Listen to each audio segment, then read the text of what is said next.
Hello అందరికీ welcome back to Severus world. చూసిర్రు కదా మటన్ కర్రీ ఇట్లా ముక్క ముడితేనే ఇరిగిపోతుంది.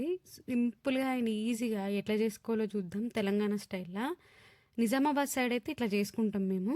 ఫస్ట్ అయితే ఈ కర్రీ కలర్ చూడండి ఎట్లుందో, మస్తుంది కదా. బగారా రైస్కి, వైట్ రైస్కి, చపాతీకి, పూరికి దేనికైనా బాగుంటుంది. ప్రాసెస్ ఎట్లనో చూసిద్దాం. మా మమ్మీ అయితే చాలా టేస్టీగా చేస్తుంది ఈ కర్రీ. మటన్ స్పెషలిస్ట్ అన్నమాట. ఫస్ట్ అయితే ఆయిల్ తీసుకోండి. మేమైతే ఒక 3 స్పూన్ల ఆయిల్ తీసుకున్నాము 1/2 కేజీ మటన్కి. ఒకటి బగారా పత్తా అంటారు కదా, బిర్యానీ ఆకు, దాన్ని బిర్యానీ ఆకు అంటాము. అట్లాగే కొంచెం బండ పువ్వు తీసుకోండి, దాన్ని రాతి పువ్వు అని కూడా అంటారు.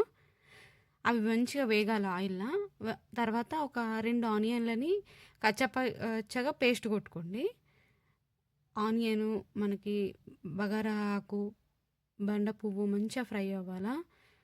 అవి 2 ఫ్రై అయిన తర్వాత అల్లం వెల్లిగడ్డ ముద్దేసుకోండి. అల్లం వెల్లుల్లి పేస్ట్ మేమైతే దంచుకుంటాము, అదే వాడుకోండి. టేస్ట్ మంచిగా ఉంటుంది. బయటది వాడితే అంత టేస్ట్ ఉంటుంది. అట్లనే పసుపు అనేది ఎప్పుడైనా నాన్ వెజ్లో కొంచెం ఎక్కువ వేసుకోవాలా, అప్పుడే కర్రీ అనేది టేస్ట్ వస్తుంది, స్మెల్ రాకుండా ఉంటుంది.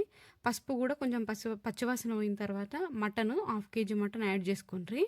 మటన్ యాడ్ చేసుకొని మంచిగా కలపాలా. మనకి ఆనియను, అల్లం ముద్ద అన్నిటికీ మటన్కి పసుపు అనేది మంచిగా పట్టాలా. మా చిన్నోడు చూసిరా, పసుపు వేయడం అయిపోగానే తీసేస్తూ పక్కన పెడుతుండు, మా అమ్మకి హెల్ప్ చేస్తుండా మా చిన్నోడు. ఇప్పుడు చూసిరు కదా, మటన్ అనేది పసుపు వేసిన తర్వాత మూత పెట్టి ముక్క అనేది ఒక 5 to 10 minutes ఫ్రై అవ్వాలా. అప్పుడే టేస్ట్ మంచిగా ఉంటుంది. చూడండి ఆయిల్ బయటికి వచ్చి ముక్క ఎంత మంచిగా ఫ్రై అయిందో కదా. ఇప్పుడు ఉప్పు యాడ్ చేసుకోండి. మీ టేస్ట్కి తగ్గట్టుగా మీరు ఎంత తింటారో అంత యాడ్ చేసుకోరి. మా అమ్మ అయితే అందాజకు దొడ్డుప్పు వాడుతుంది, అందాజకు అయితే దొడ్డుప్పు వేసింది. మాకైతే కరెక్ట్గా సరిపోతుంది. ఇంచుమించు 1 స్పూన్ అనుకోండి, మీ టేస్ట్కి తగ్గట్టుగా మీరు వాడుకోండి. ఉప్పు వేసుకొని మంచిగా కలపాలా. అప్పుడే ముక్కలకు మంచిగా ఉప్పు పట్టుతుంది.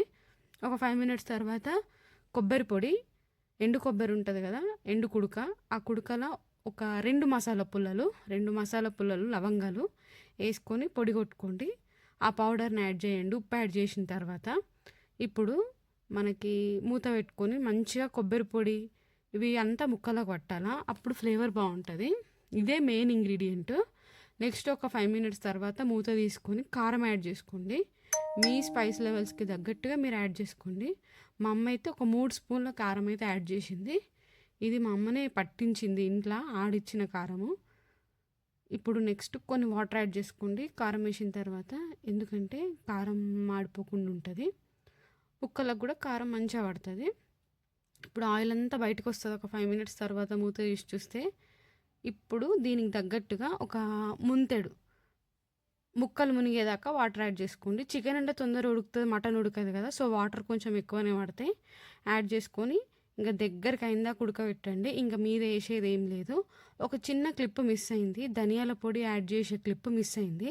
అట్లానే ఒక మామిడాకు, మా అమ్మ టేస్ట్ బాగుంటుందని మామిడాకు వేస్తుంది, అది కూడా మిస్ అయింది. సో చూసుకోండి, ధనియాల పొడి, మామిడాకు, కొబ్బరి పొడితో పాటు వేసేయండి. ఆ క్లిప్ మిస్ అయింది. బాగా ఉడికిచ్చేసిండ్రంటే ఇంకా మటన్ దగ్గర పడ్డంటే కొత్తిమీర వేసుకొని దించేసుకున్నాడే.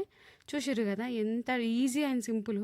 బయట మసాలాలు కానీ, మటన్ మసాలా ప్యాకెట్ తెచ్చుకొని బయట మసాలాలు ఏం వాడాల్సిన అవసరం లేదు. సూపర్ టేస్టీ ఉంటుంది. ఖచ్చితంగా ట్రై చేయండి.